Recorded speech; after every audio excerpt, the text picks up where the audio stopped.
अपंग जनता दलाच्या मागण्यांना आयुक्त सत्यजित बडे यांचा सकारात्मक प्रतिसाद. लवकरच महत्त्वाचे निर्णय होणार. महाराष्ट्र राज्यातील दिव्यांगांच्या विविध प्रलंबित प्रश्नांवर तोडगा काढण्यासाठी अपंग जनता दलाच्या शिष्टमंडळाची अपंग सक्षमीकरण आयुक्त सत्यजित बडे यांच्यासोबत सुमारे 1 तास सविस्तर बैठक पार पडली. ही बैठक अत्यंत सकारात्मक वातावरणात झाली असून संघटनेनं मांडलेल्या प्रमुख मागण्यांवर शासन स्तरावर सकारात्मक निर्णय घेण्याचं आश्वासन आयुक्तांनी दिल्याची माहिती अपंग जनता दलाने अपंग बैठकीत जनता दलाचे संस्थापक अध्यक्ष अनिश शेख पत्रकार यांच्या नेतृत्वाखाली शिष्टमंडळानं महाराष्ट्रातील दिव्यांग बांधवांच्या अनेक महत्त्वाच्या समस्या आयुक्तांसमोर मांडल्यात.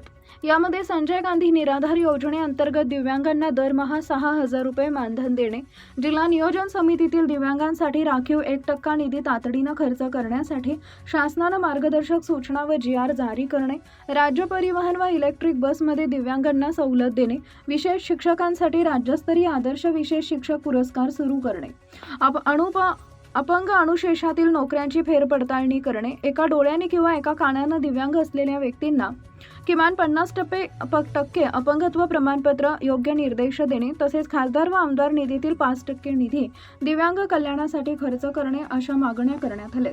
या बैठकीस अपंग जनता दलाचे संस्थापक अध्यक्ष अनिश शेख, राज्याध्यक्ष जाकीर शेख, राज्य कार्याध्यक्ष भाऊसाहेब दसपुते, राज्य महासचिव राजीव शाह, राज्य उपाध्यक्ष गणेश मगर, राज्य सचिव कलीम शेख, मयूर मेश्राम, राहुल वानखडे, जालना जिल्हा अध्यक्ष राहुल मुळे, राजेंद्र चेके यांच्यासह पदाधिकारी उपस्थित होते.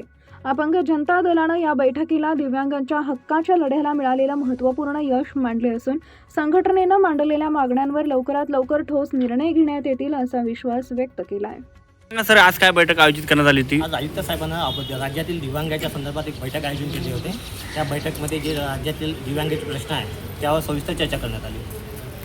अजून ह्यामध्ये काय काय विषय झाले? समजा यामध्ये घरकुलचा विषय आहे, 6,000 रुपये मानधन करण्यात यावा, बोकस अपंग कर्मचाऱ्याबद्दल त्याची तपासणी करण्यात यावी.